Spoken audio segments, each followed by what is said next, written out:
It wasn't that I was broken. It's not that I was beyond repair. It's that no, something had corroded my mind. It was in there and like separating the two. And I remember starting to talk to my anorexic thoughts, have conversations with them, and I think that's where this choose again mindset came from of like, I see my negative thoughts as not from me. They're coming from somewhere else. They've corroded the inside. We just got to get them out. We got to separate them. And it was a huge turning point for me to realize like, this is my eating disorder. This is me.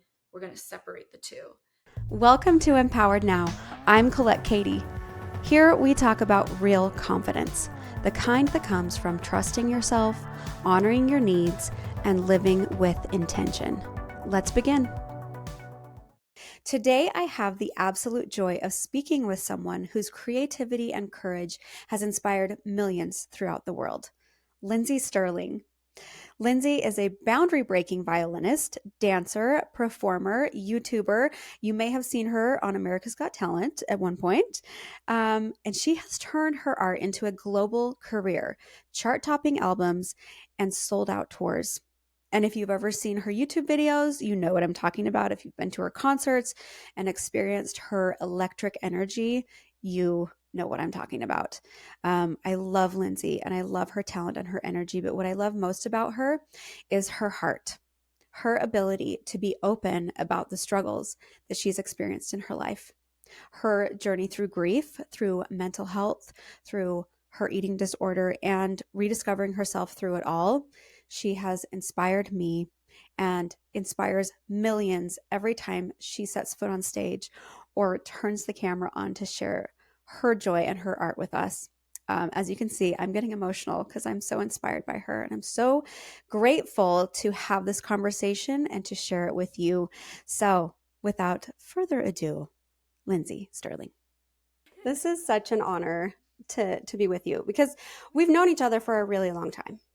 Yes, we've known each other like via the social media world, and like I know we've met like in passing through the years at different events.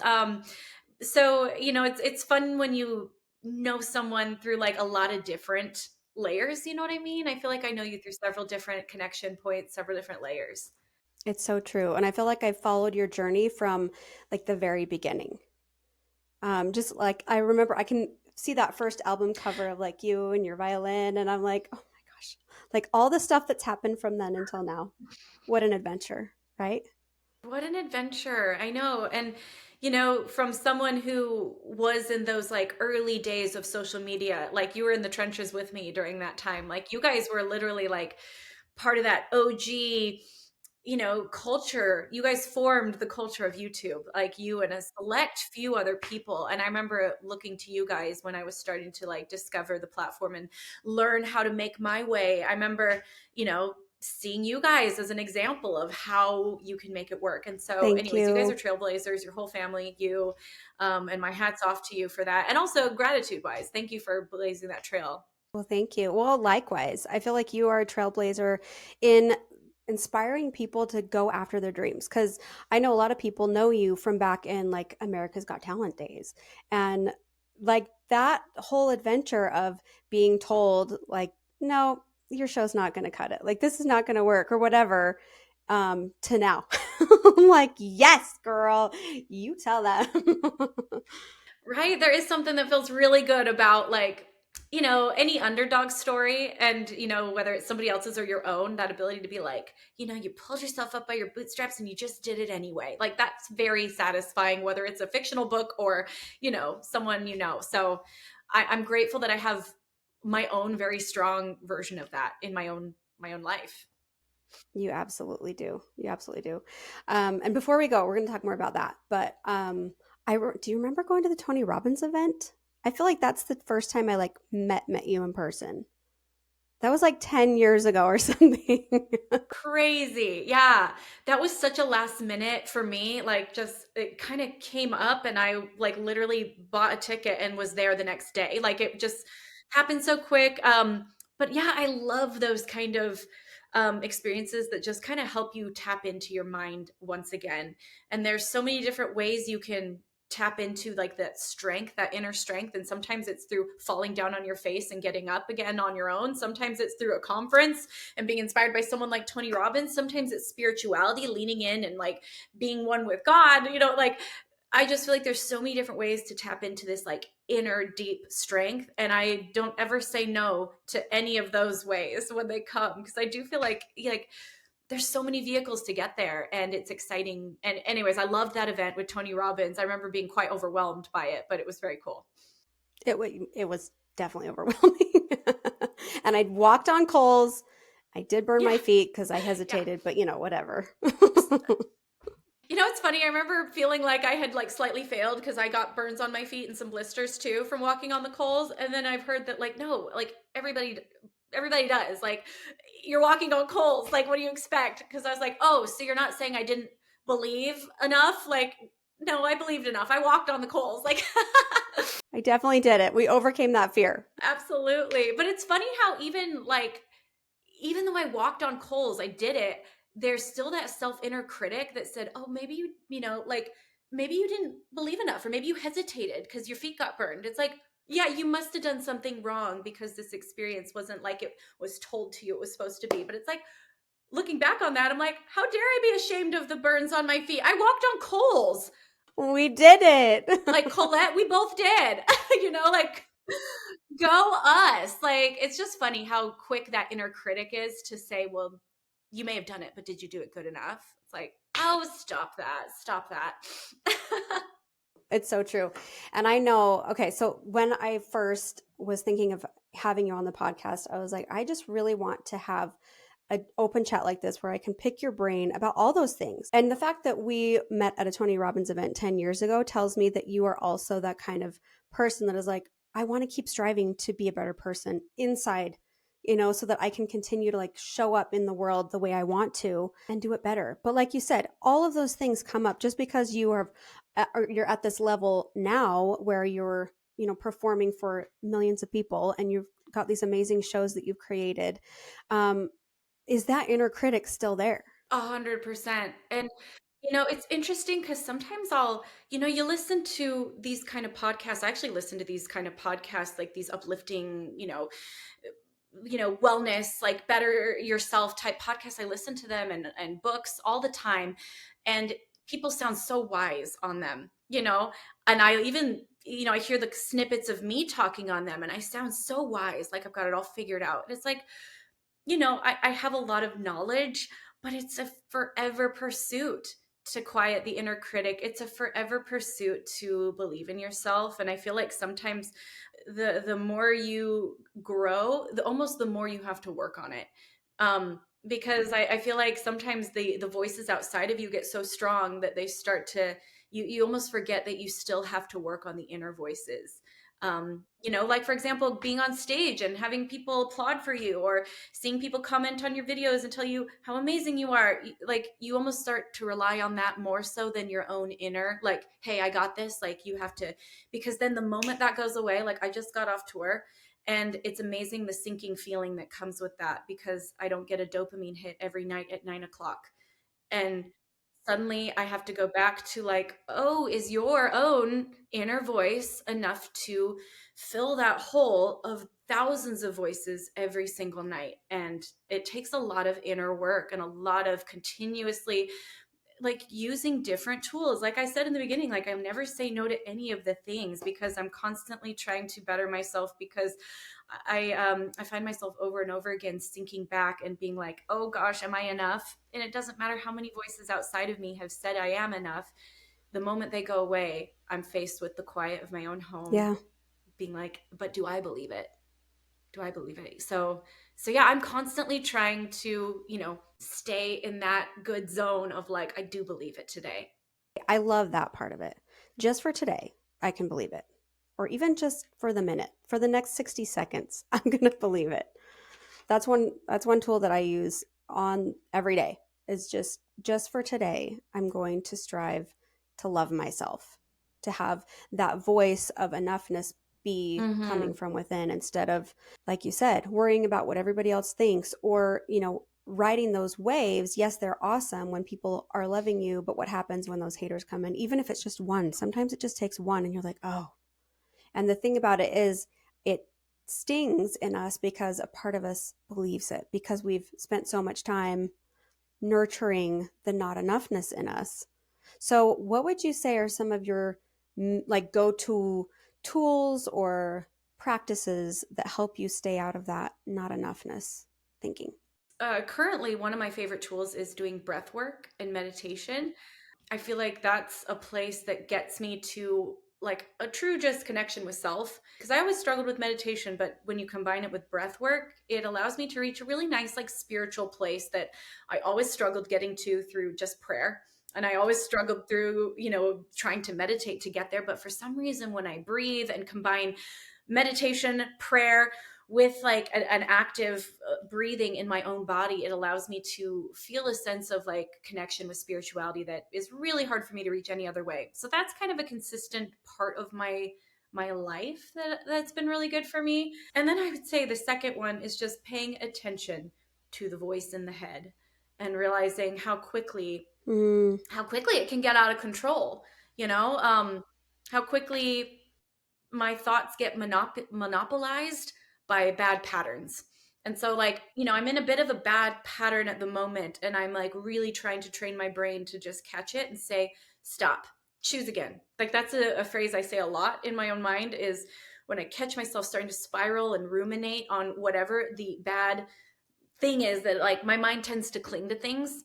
It's a challenge because it allows me to hyper focus when I need to on like career stuff and tours and planning, and I can like really dive in and super hyper focus. But when I don't have something to cling to, sometimes it will cling to bad things like bad thoughts and rumination. And so choose again is something that I say a lot to myself. Like when I look in the mirror and think something negative about what I'm seeing, it's like, nope, choose again, let's not go there, like anything else. And so I think thoughts are so powerful, and so just staying in connection with my own brain and realizing, what am I choosing to think about? It's a choice. It becomes automatic for you when it's being made over and over again, so you sometimes have to like make the automatic choices switch. You have to try to retrain them. it's like you have to unlearn, or like you're reprogramming a computer system. It's like you're in there, you're writing new code. And that helps me to understand it better, because I'm literally like, my brain is wired to think about the negative. It's wired to think why I'm not enough. I don't know why, but that just is. It's just, you know what? I'm going to think about all the bad things. And so it's like a rewiring. It's a coding of your brain and its software. But it takes effort.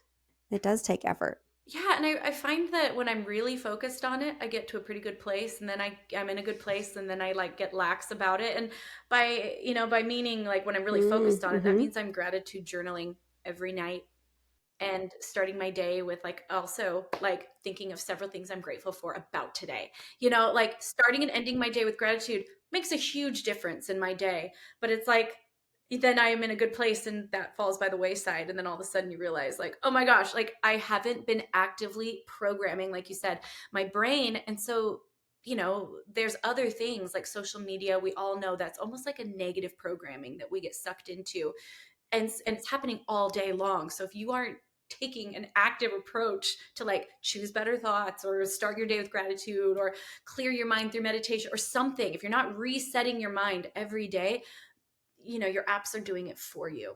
The world is doing it for you. So it's not, I don't think that we're all negative people by nature. I think we're fighting against a pretty negative program that the world is like putting in us.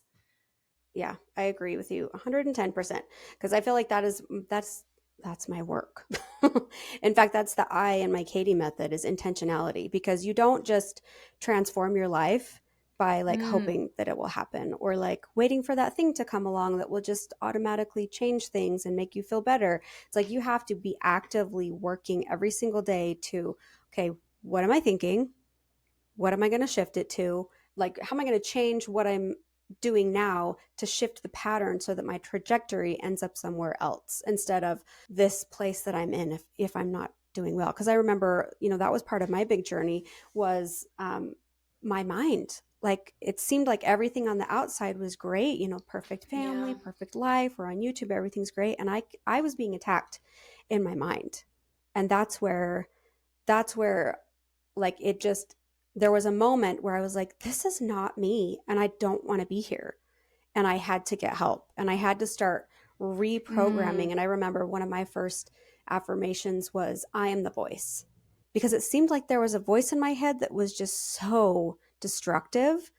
And it was like, is this really me? Is this really yeah. what I think? And I just said, no, I'm not going to, I am the voice. I don't even know what that means. I don't even know what I'm going to replace it with, but I'm in charge. Like, you're not in charge of me. And that's when I started to make a shift. Yeah, it's just like you said. It's like, nope, choose again.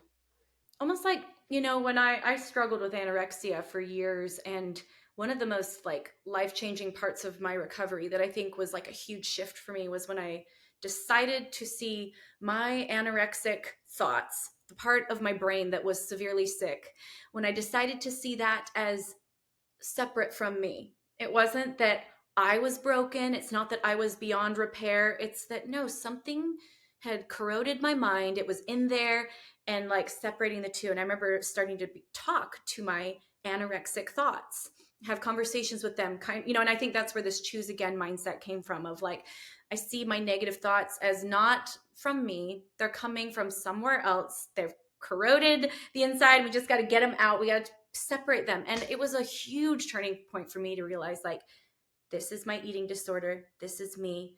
We're going to separate the two. I don't think any of us are broken. I think we just have really, really unhealthy things that come from outside of us, our little demons, and they don't belong. They are not us. They are separate. Yeah, that's one huge thing that I am always talking to clients about.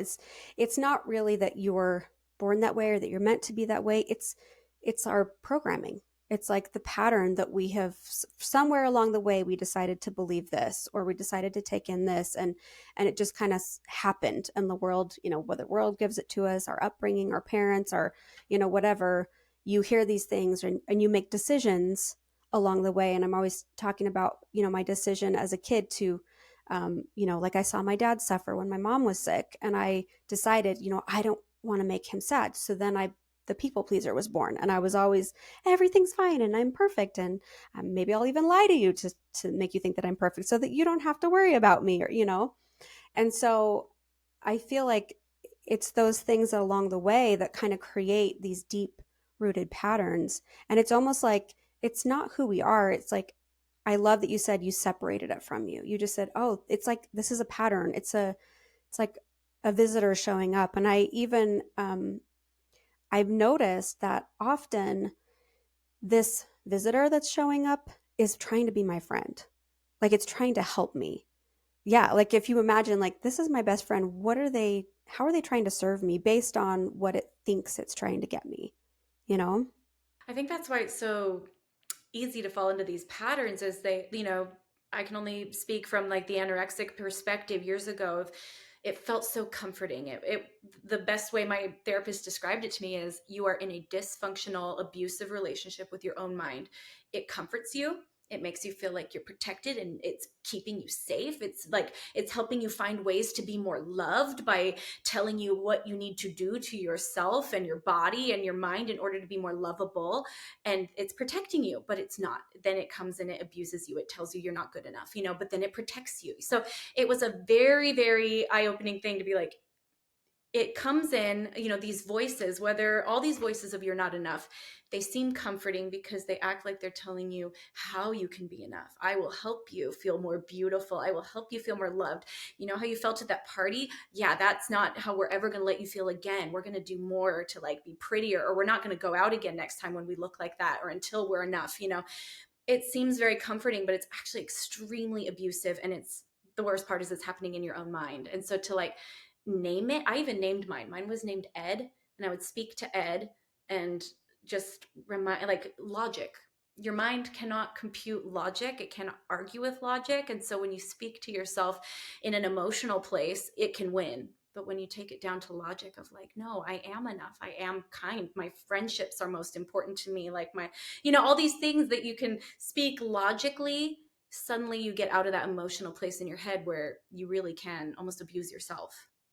And how powerful to separate it from you like that. Like when you would have that conversation with yourself with Ed, was it usually like, no, I'm in charge? Was there like, or was there like acceptance of Ed, or like what did that look like? What did that feel like? It was definitely not acceptance. It was trying to say, like, you do not deserve a place in my mind. You do not deserve my validation. You do not deserve my respect.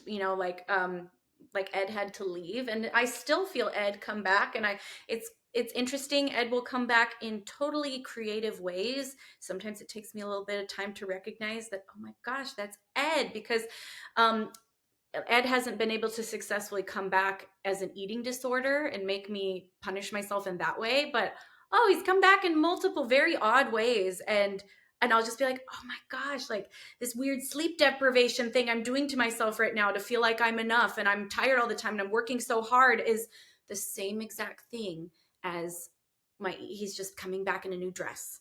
And I recognize you and you're Ed, and it's time for you to go because I don't respect you. You do not protect me, Um, and I'm better off without you. And I've seen it multiple times as I've kicked him out, and then he comes back, and I recognize him. So yeah, it's always been a very it's kind of fun to see how your same patterns will come back, but they'll come back in a different dress and try to trick you again. So true. I love that because it is so true. It's like, oh, that's the same thing. Do you feel like that act of learning to set boundaries with yourself has filtered into other areas of your life? I think it's just been a continuous gauge of like when I'm okay versus when I'm really not okay. And to come out and pretend like I've got this all figured out is such a lie. Like I actually just went to therapy today. Um, talking about a way that I think Ed is coming back and wanting to get on top of it. But so I'm grateful that now I have this hindsight of experience to know that I can overcome this, that it's not the end of the world when I start to feel myself spiraling, that I'll be okay. Because once upon a time, the first time I caught myself in this, I wondered if I'd ever find myself again. And I felt so trapped. I felt so lost. I felt so like nobody's ever gone through this before. Like, why am I so broken? I'm so alone.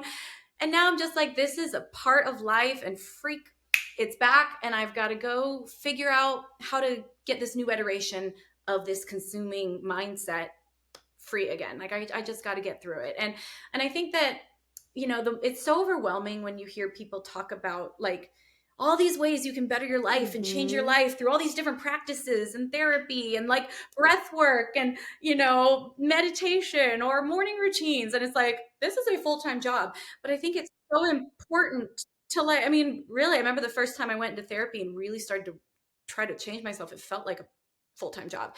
But I think it's important to also remind myself during these times, especially when I'm so busy, to be like, just pick one thing that we're going to do better tomorrow. What's one thing? Oh, I can spare 2 minutes at night to write in a gratitude journal. Let's start there.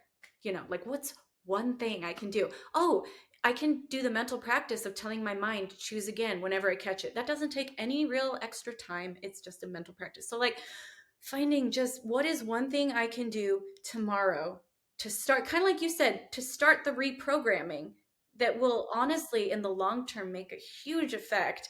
It's not going to be an overnight change, but like, what's one thing I can do right now? And I think because it is so overwhelming sometimes when we get stuck in these patterns and we suddenly realize we're so unhappy. Then what do? Like, okay, let's do one thing. Yeah, and I love how it's like you're talking about it just so like kind of nonchalant, like, you know what? Life is really hard and it's still really hard. And I go to therapy and I know that our listeners are loving this because I see you on stage and I see all the content you post and I've been to your concerts and I'm like, she is just thriving so much right now and I love to see it. And so for you to be totally vulnerable and real about like, no, Ed still comes to visit me quite often and I've got therapy and I've got this. And so I'm curious, and I know others are probably curious as well. How do you balance that? How do you feel having that duality? Like we're going back to your album, Duality. I feel like maybe that was inspired a little bit by your experience of life. Like, how do you manage that? Like, what does that actually feel like to be able to honor that part of you that isn't doing okay and then show up fully on stage as like the beautiful, energetic, you know, artistic woman that you are, and so vulnerable at the same time? Like, what do you think is the key to that? It's funny because when I do stand on stage, it's almost like I step into a heightened version of myself, or like the social media version of me is like a little bit. I'm not saying she's a lie. It's not like I'm up there pretending to believe in things and be more self empowered than I am. Like when I stand on that stage, I truly feel like this heightened version of myself and versions of myself that I've honestly really come to meet in real life as well. But do I always thrive in that space? No, like I go through the ups and downs that every single person goes through. And that's why I called the album Duality, is because it's crazy how sometimes I can feel so confident and so magical. Like, I'm a sparkly little fairy and I go through life and I get to like spread magic around the world and share it with my fans and uplift people. And then other days I feel so like almost an imposter, and I feel like I'm not enough, and I wonder how I even tricked the world into thinking I was this strong of a person. So it's like kind of going back and forth between these two versions of myself that are both very real. And part of the magic of that is realizing that I do exist in both of these people, and that means that I get to choose. When I start to feel more like the weaker, like less empowered version, I know the other one exists. It's almost like the upside and the down, the upside down in Stranger Things. They both exist, and I can oscillate between the two. And so when I feel trapped in one, I have to know that the other side isn't that far away, and I can, like, who knows, tomorrow might be better. I might feel like out of this slump tomorrow. It could be weeks, I don't know, it could be months, but like the hope that joy and self-actualization is could be tomorrow. Anytime I'm going through, whether it's like a situational depression or like a true slump of mood, I don't even know. But I do love the idea that like I've existed in both. When I stand on stage, I truly mean it when I say everything I say, and I truly believe it. um, and I just have to remind myself that in the everyday, that they both exist, and I'm just a second away from one, and I just need to work. When I'm slumping, I need to work just a little bit harder, and I will eventually get back to this other version of myself. Yes. And it's almost like it's okay. It's okay that both exist. Because I think sometimes we think I have to overcome this part of me in order to fully be this part of me, the part that, I want to be. And it's just not true. You are the example of that every day. Like every time you step on the stage, you're shining your light. You're stepping into your joy. And like that, like you said, it's fully real. It's fully like that part of you is so real and it's so palpable. But it's okay to have that other side too, because it's there. Mhm. And it's almost like we need that side of us to help us see the other side, I guess. I don't know. Does that, you know what I mean? 100%. Well, and I've recently started studying Kabbalah, which is Mm-hmm. it's like comes from Judaism, but it's like it's not religious, it's a spiritual practice, which I love. I love the separation of there's religion and then there's spirituality. And Kabbalah studies connection with the light. And you can kind of call it whatever you want. I call it God. Um, but I love that in Kabbalah they talk about this, like it's very normal to oscillate between feeling separated from the light and feeling connected from the light. And actually, when you're connected to the light, is the hardest time to work on being connected to the light. So you will fall back from the light. And that's what then channels you to like work a little harder to get connected to the light again. And the hardest place to be is when you are close to the light, because you will stop working at it and you will drift back. And so it's part of life, it's part of spirituality, it's part of existing, it's part of like what it means to be human, to kind of come to and fro, and also learn to not, like, I mean, of course we all want to be like joyous and happy all the time, but to not take it as a judgment of self, to be like, you know what, I am struggling right now. Like, to be honest, right now is a I knew this week would be hard for me. I'm coming off tour. I'm coming down from the high of the adrenaline rush. I'm actually lacking dopamine right now. So I always go into a week long, pretty severe depression when I come home from tour. Hence why I just went to my therapist. I had it set up before I came home because I know myself. I knew this week was going to be emotionally and physically super hard for me. And but I also know I'm going to be okay. It's part of the cycle. It's part of being, like we said, going to and from the light and being okay and not judging either phase, but like using each phase to like help you be a little better for the next. I think that being okay with being in both, or being okay with being in this space before you go to the next space, is so important. I'm talking to clients about this all the time, that it's that acceptance piece of allowing yourself to be in the gunk. It's almost like you need to let yourself be okay with who you are as the mess, or as the, one in the depression, or in the, it's almost like you're putting your own arm around you saying, it's okay that we're here. And even if it's not like, obviously you don't want to stay here, but Yeah. I'm I'm okay that I'm here. Like, even in the pain, Yeah. there's so much power when we find that acceptance piece. It's not the pain that is the hardest to experience. It's the resisting the pain that actually makes it so difficult. When we're like, I'm here and I'm not supposed to be here. It's like, how are you going to feel if you know that you're somewhere that you're not supposed to be? But if you can say, you know what? I guess I'm here. Whether I'm supposed to be or not, maybe I don't know, but I'm here. So here we are. There's something that lifts, there's something that lets go in that energy of allowing yourself to be exactly where you are. Yeah. Well, I mean, and the shame oftentimes comes from I shouldn't be here. I should be grateful. I should be, and it's like, okay, well, let's lean into the fact Mm, that we can be grateful. Like, let's not should all of this yes. away, because when there's a should, there's a shame.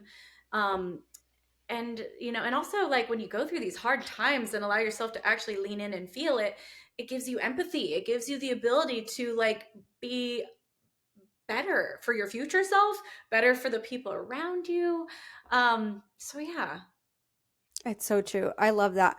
What did you say? That where there's a should, there's shame.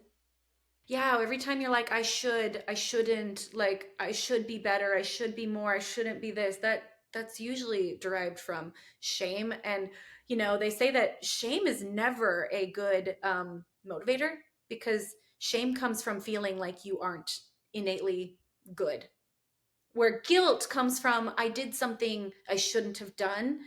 Guilt can be a good motivator, like I don't want to do that again, because it comes from like an action or something. But shame comes from Mm-hmm. like a deeply like I am broken, and you can't fix that. Like, there's no amount of action or energy that's being like, I'm going to fix my not enoughness, because it's just a lie, is the truth. Yeah, it's not something that's like in our minds fixable. So therefore you just like Mm-hmm. sit in this like I am bad, rather than like I did something that I don't like. I did something bad and we can work with that. But we can't work with I am bad. That comes from like an I am statement, which comes from like a creation standpoint of like God created you. Oh, you see my book behind me, You Are Special. It's like my favorite book. Oh, I love that. And it's about, and it's about that concept. It's about these little wooden people that anyways, they give stars and dots. When they do bad things, they get dots. When they do good things, they get stars. And anyways, it's about the fact that they're all innately good. And that's when the stars and dots start to not stick to them anymore, is when they believe that. Anyways, it's a beautiful book, but that's like the core of shame versus guilt. Like, I am enough, and so all of the shoulds and the shouldn'ts, they just don't stick anymore. Yes, it's so powerful. And that even goes back to, when we're talking about riding the highs of when everyone loves you, and then you hit those lows when somebody doesn't love you. Being able to come back to, it's coming from within. If you know that you're innately whole and you're worthy and you're valuable, then that stuff doesn't stick. It still hurts. It can still sting, but it doesn't Mm-hmm. dig. It Yeah. doesn't like Mm-hmm. create a crevice. It doesn't have the same weight that it does. So, how do you suggest people work on that?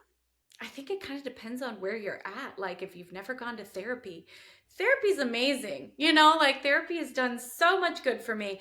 If you feel like you've gone to therapy a ton and you've stopped progressing, like figuring out what the next step is for you. But I think it can be as simple sometimes as just figuring out what the next step you need is. Is it journaling and like thinking inward? Is it going to a Tony Robbins event to like really crack the code and like shake yourself free from something? And I think like the answer is different for everyone. Is it as simple as doing some morning breath work to like connect with yourself, or is it finding spirituality in your life? I don't know, like, but I just think, like I was raised very religious and I still am religious. But realizing that my spirituality was stagnant about a year ago and it hadn't progressed in a really long time. And so I like almost like Kabbalah found me, and it helped me just kind of shake my spiritual psyche a little bit. And I think sometimes it's really great to just think of like, I'm stagnant. I've been stuck in this thing, whether it's my therapy practice or my spiritual practice or whatever.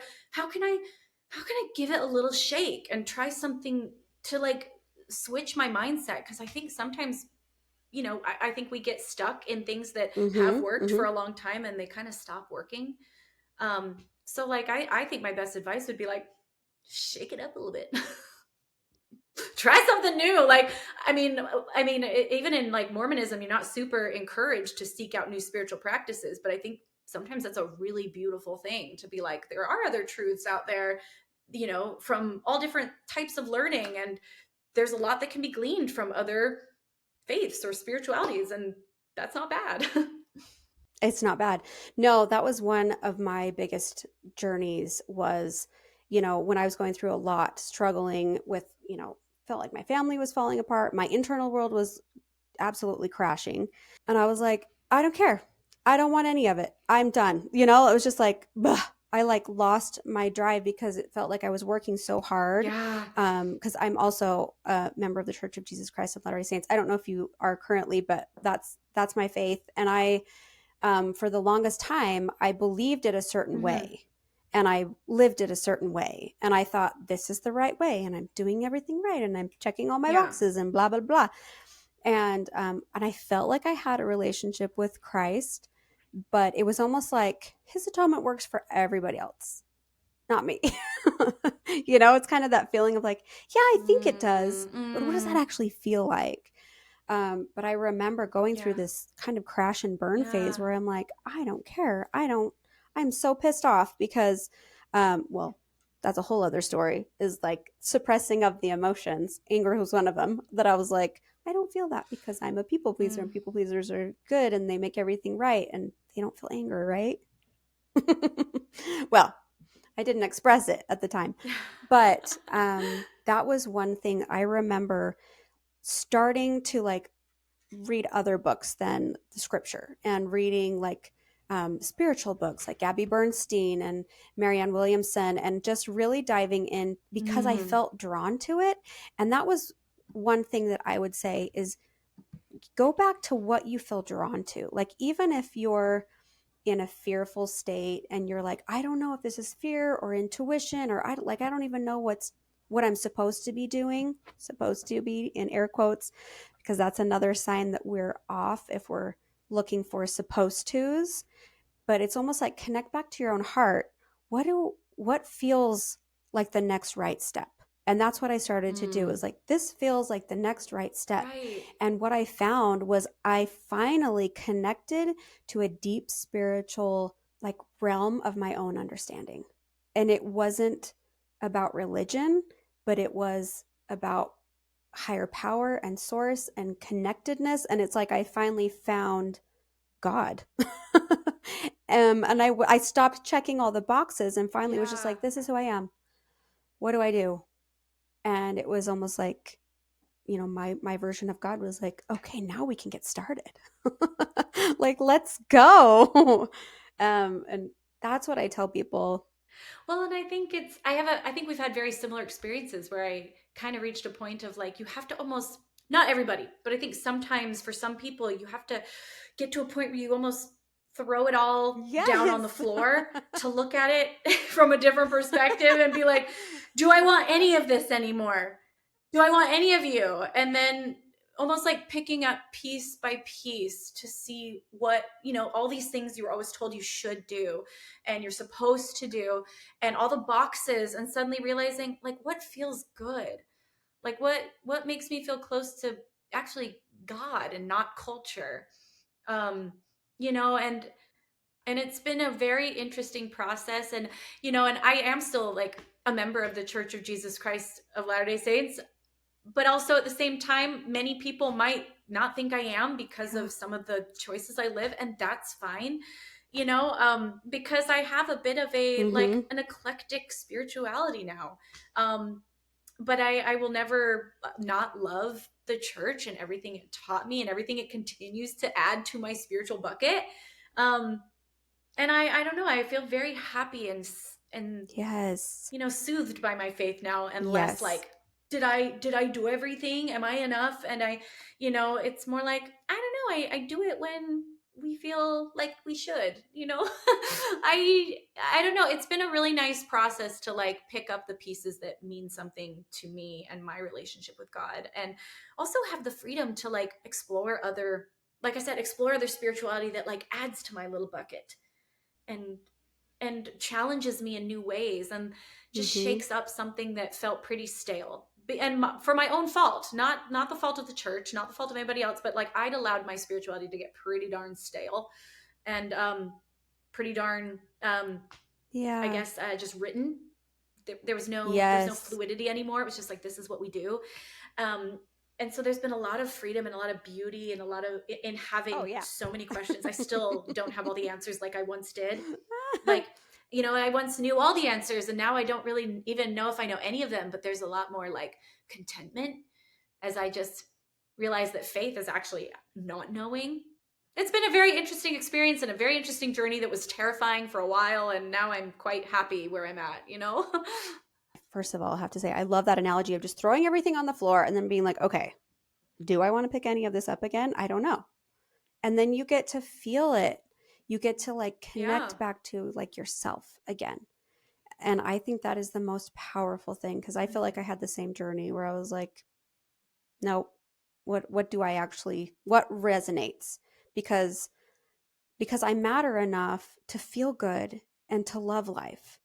And if the version that I've created for myself of like spirituality or religion is stopping me from that, I need to reevaluate because, men are that they might have joy. Like there's so many things that even in scripture that I'm like, okay, where does that come in? And it didn't come in for me until I stripped everything away. It Yeah. was almost like the less I defined everything, the closer I got to feeling connected to higher power. Yeah. And I always say higher power. People are like, how are you still Yeah. religious and you don't call it God? And I'm like, you know what? I don't think that any version of God needs to be labeled. Like that's my opinion. I think, you know, and I'm part of a recovery group that, the foundation of it is the God of your own understanding, like the higher power of your own understanding. And we're all working to connect to that. Mm. And mine isn't going to look like yours, but you know what? They're both loving and they're holding us in this space of, I've got you and you're enough. And that's what the core and root of it is coming back to this space of like wholeness and feeling full and loving the being that you are instead of hating yourself and feeling empty. To me, that's the core of it. Yeah. Well, and I think when we get too much into the, like religions have very specific wording, and it's baked into culture, it's baked into, but I feel like Yes. sometimes that becomes part of judgment, and like other people's spirituality based on what words they use. It kind of means they're either this much in or this much out because they're using this type of terminology. And it, even when they started asking, members of the church to refer to the church with like the much longer name that's like, Mm-hmm. but we all grew up calling ourselves Mormons, and suddenly how you even referred to yourself in the church Right. dictated how active you were or how obedient you were, when you're just like, I'm just trying to, so I think it's really interesting to like take back that lens and say, hey, actually what connects us the most is when we don't judge each other on what words we use to describe higher power, God, our relationship with the church, because you're like, these are all man-made constructs that have nothing to do with our faith. And there's so many lines, whether it's the way we dress or the way we speak, that it is interesting once you throw it all away for a second. It allows you to Mm-hmm. be like, none of that actually matters. And none of it says anything about, it's all ways that we've almost allowed ourselves to feel like we're enough by using the correct forms of dress, speech. And it's like, actually that doesn't mean anything, and it doesn't make me a better person. It's almost a measuring stick at this point to make me feel like I'm just living up. um Yes, like another form of checking off boxes to create, to like hustle for your worth, which like we don't actually have to do that. yes, and to decide who's in and who's out, who's in, who's out. And we find ourselves doing that all the time, but it's like you're only judging yourself more and more and more the more you judge other people. And so it's like this trap that you're like digging yourself actually into yourself. And in the same way of like the exercise of throwing everything, at the floor or whatever to see what you want to pick up, I think it's I'm almost trying to do that right now with just the Mm-hmm. things I've decided are important in life. The things that social media tells you are important. It's interesting when you realize all these things you've built up as like your check boxes of what make you happy. And then sometimes you're like, actually, does any of that or any of those things, the things that actually make me happy, what do I want to pick up? From like, I think it's so important to occasionally like kind of deconstruct your values Yes. of just self and be like, like I think even as a woman, I just turned 39, and this idea that I'm supposed to look like I'm 25 forever is a really interesting, huge piece that I'm Right. trying to deconstruct, trying to throw away, because I find it takes way too much of my emotional and mental real estate. And I like to be creative.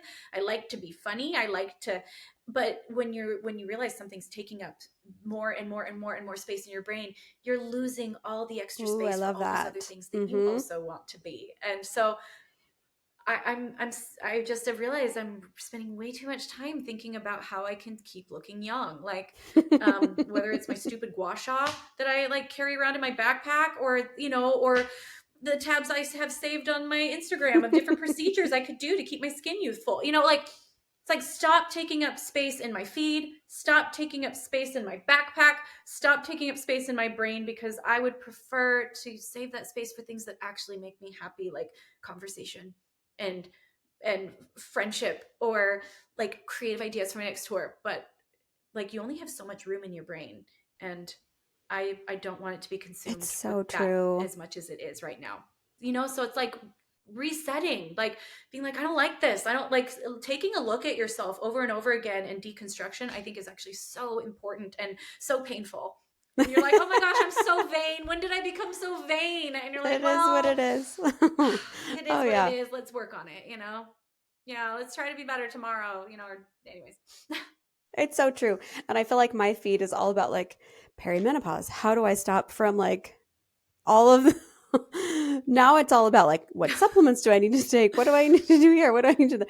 And it does. It's like a full-time Oh, job in my brain where I'm like, okay, well, I've got to make sure I get this much protein. I've got to, and it's like all good things, I feel like, because I genuinely want to live for a effing long time. Like I really do. right. But that's what I want it to be about. I want to Hmm. be about Right. health and longevity instead of, oh no, these wrinkles are here. And oh, look at the lighting. Oh, I should have done a lot over here, Yeah. but I just do not want to live that way anymore because you're right. There's only so much room in your brain, and I can't tell you how Right. many. I've probably wasted years of my life obsessing about the way I looked, and it's just not important. Right. It's like no one else thinks about it nearly that much. Is even for, people who are putting our faces online all the time, like we do in our, whether it's like shows or content or podcasts, like we're putting our face out there all the time, but I guarantee nobody thinks about it nearly as much as we do. Right. And it's ridiculous because you're wasting time when you could be like creating and connecting.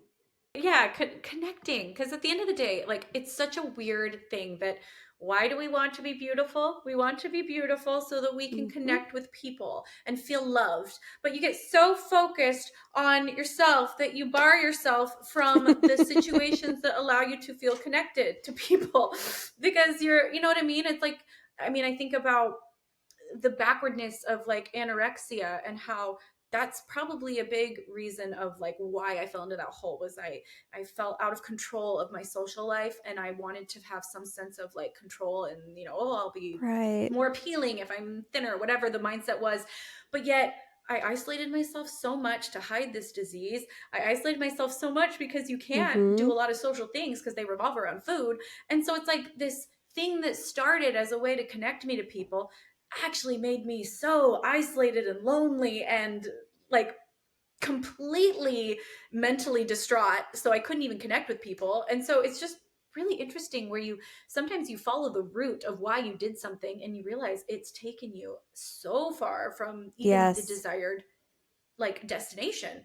It might have started to try to get me there, but it actually took me way over here. And so it's just so fascinating when you're like, you Hmm. really break it down and think, why do we do all these things? Yeah. This is why, and it's not getting me there. Why are we doing this? So why do I care so much? Yeah, I love it. It's just like going back to that friend. It's like this friend thought that it was going to try to help me connect, but it's actually creating the opposite. So, what do you do with that? And kind of going back to what you were talking about, like both can exist. I think when you're trying to, if you can recognize, like, I'm in a place that I don't want to be, it's usually rooted in shame. There's usually a shame somewhere. And shame doesn't like to be seen, heard, or spoken. So, Brene Brown's always saying, wrap it in words. Like, if you feel shame, talk about it. Like, I don't feel like I'm enough. Obviously, there's safe Yeah. places and people to do that with. There, and I'm constantly talking about, the T in Yeah. my Kati method is tribe and team. However you want to look at that, because I like the word tribe just because it does instill like this deep sense of connectedness. Like, I've got your back no matter what. This is a shame free space, always. And I think it's interesting that we really need to establish that within ourselves, but also connected to our higher power. But then the third part of it is creating that shame free community outside of you. But ironically, it's hard to do when you're still feeling it within. It's like sometimes we're looking for that without, and we might even have it, but we can't see it because we're so blinded by our own internal feelings of not enoughness. And that's why we do the inner work. That's why we do, Mm. that reprogramming every day. What is it I need today, and how can I reprogram this thought or this way I'm speaking to myself? And the other part of it is that I think that it can go both ways. Like, finding a shame free community around you can help instill and uproot the shame within.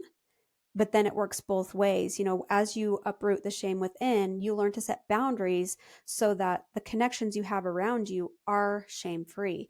And to be clear, that's not always going to be your family. It's not always going to be the people closest to you. That might be partly why you're stuck in shame, is they might be in shame themselves. And you know, I feel like it's such a process to find. Like, I'm so grateful. I have probably two little communities that I feel like I can go to Mm-hmm. when I'm feeling these shame waves, and I know I'm safe there. And I'm so grateful for my women friends because your female friends will be there for you forever. And I stand by that. And it's funny. Recently, one of these friends in one of these groups, she was like, my husband will always be there for me in certain ways, and I'm so grateful for him. She's like, but he will Yeah. never understand some of these things. He will never be able to empathetically like see me in these Yeah. certain ways because he just doesn't have that same experience of, you know and not saying we have to have shared experiences or trauma, but there's just something about having your woman tribe. And and it takes a lot of time because you have to like slowly build those through like sharing this, sharing that. You don't start by just oversharing everything, but making it safe enough for, by you sharing little things about your vulnerabilities, and then making it safe for them to share their little vulnerabilities, and then it grows and grows and grows. And I'm just so grateful for these communities that I have where I just feel like I can be seen and heard and I can show up in whatever version of, like, if I Yeah. show up strong, they're my cheerleaders. If I show up weak, they're my cheerleaders, and anyways, it took years to build these communities, but I just really strongly say, if you don't have a community like that, start to find a tribe, whether it's one friend that you start to feel like you could like open up to a little bit and grow that. It's been life changing. It's been better than therapy for me to have that. Mm-hmm. That connectedness is priceless. And I agree with you. It takes time to build, but it's worth it. Like if you discover that the connections you have around you, it doesn't always mean that you have to cut everybody off. Sometimes it does mean that you have to cut some people off when you realize, oh, this is actually toxic. Um, but I think making those little efforts to find your people and to reach out, and like you said, it happens slowly. I mean, for me, I think I found a big group in a recovery group, and I did. I pretty much just went in there and I spilled everything. I'm like, whoa, Mm. I probably said too much. Put it back, put it back, put it back. Probably, hopefully, you guys still accept me. But the cool thing about that was that I did find acceptance. So I would also say don't judge yourself on how you do it. Just Mm. just decide that you're worth Yeah. it to try. And you might have a connection that blows up in your face and it's like, well, that one didn't work, but it doesn't mean stop. It still means there's the people out there. They're out there, but they're probably thinking the same thing you are, like, oh, I don't want to talk to anyone because I don't want them to know my crap. And what if they know this about me, then they'll know that I'm not enough too. Like our brains do weird things. I love that you brought up Brene Brown and how she talks about that all the time in her books. She's my favorite author. So Daring Greatly is a book I've read multiple times, and I love how she talks about there. In that book, like when you show up authentically and you share a little bit of your brokenness with, a safe, in a safe space, you allow other people to say, "Me too. I have felt that way," or I am this, I, in my own way, deal with that. Because we're all kind of broken. We all have our versions of, self that we're ashamed of or afraid to share. And when you share a little piece of yours, people feel like they can show up too. Yeah. And it's so hard because shame says if you share it, you'll be exposed and you'll be revealed as the thing that you are, which is not enough. But that's the lie. It's like you have to challenge it by moving through it. And it's not easy, but it's so worth it. Also, it's interesting, like one of these friend groups, recently I shared something in that group and I remember feeling embarrassed immediately, and but Mm-hmm. someone had already seen it. It was in Marco Polo, and so I It's saw too it, like, dang late. it, Whitney already saw it, so I can't delete it. Now I feel stupid for sharing that very, worldly thing that I felt, or whatever, the judgment I felt from it. And but it's amazing that then they all come and they said, "Hey, I'm sorry you felt that way," and guess what, secrecy is the greatest Yes. way for it to grow. So it's a good thing you shared it, and then you realize you can release it and be like, "Okay, I shared it," like, and I came back the next day and was like, "Sorry, that was too much," and Yes. they're all like, "No, it's fine." Like, we've all, what I mean, you realize that, like, those deep seated thoughts of like, I'm a terrible person and how dare I, you let it Yes. go, you move on, we're all fine. The world is still turning and they're still my friends. And and it allows a space for them to share their own stuff. So anyways, it's like I've never shared anything, well, maybe not never, but usually you realize It's that fine. it's actually It's just, fine it's to be fine. seen. It's fine. We all have these thoughts and no one's, yeah, and people Yeah. see you and they say, "We still love you," and then we move on. Yes. And that another piece to that is if you do end up sharing something with somebody that does judge you, you know, judgment is somebody's inability to accept something within them their own selves. It's not even about you. And that goes deeper. I don't, Byron Katie's work is all about like that which we judge is something that we're rejecting within ourselves. And as we bring acceptance to that, it lets go of us. So I've always wanted to be the person that's like, you know what? Even if I look freaking stupid and somebody does hate me for it, it's okay. I'm okay. you know? That's such a good point, and it's also great to use that as a mirror for myself, because when I find myself being super upset by something someone Yeah, said online or whatever, and I start to feel myself judging this entity or this person, it's interesting because you're like, wait a second, what in me is so right. afraid by their thoughts? What in me is so afraid? And why am I like clenching up and feeling so much judgment at them? Because what does that mean Yeah, about, like, why does this hurt so bad? You know what I mean? Because what does it mean about me, and what do I need to work on? Like, it's interesting. Everything's a mirror. And so yeah, when I catch myself being super judgmental, it's like, stop, pause. Why does this hurt so bad? Why am I afraid right now? that can be really powerful. That self introspection is not comfortable, but it can be really powerful. And it's freeing when you can finally let yourself do that. Absolutely. Well, we have just chatted it up. I'm like, I think I had so many questions written down we didn't even get to because we were having so much fun. I know, we just were like free flowing. It was great. I love it though. I'm so honored to have this conversation with you because I kind of suspected that we had a lot of the same ideas, but we hadn't really discussed it. And it's just fun to see that you've been through your own journey of like overcoming shame. You've also been in this space of, throwing things down and like, let's see what I want to pick up now. And I think it's really valuable to have people hear what that actually feels like and what that looks like from your perspective because it seems like what you see on the outside isn't always what's true, and I feel like that's what's happening here is we get to see like this version of you that still exists, or you're like, you know what, I have to work at this every day, and if you can do it, like, so can they, right? So can I. We Absolutely. can all do Absolutely. it. So So is can there we anything all. else that you would like to share for the woman that is listening right now that finds herself still stuck in that place of shame, and fear and not able to, maybe she can't even imagine connecting to that version of herself that is full of joy and connected and creative, like what would you say to her that's listening right now? I would say that you are definitely not alone.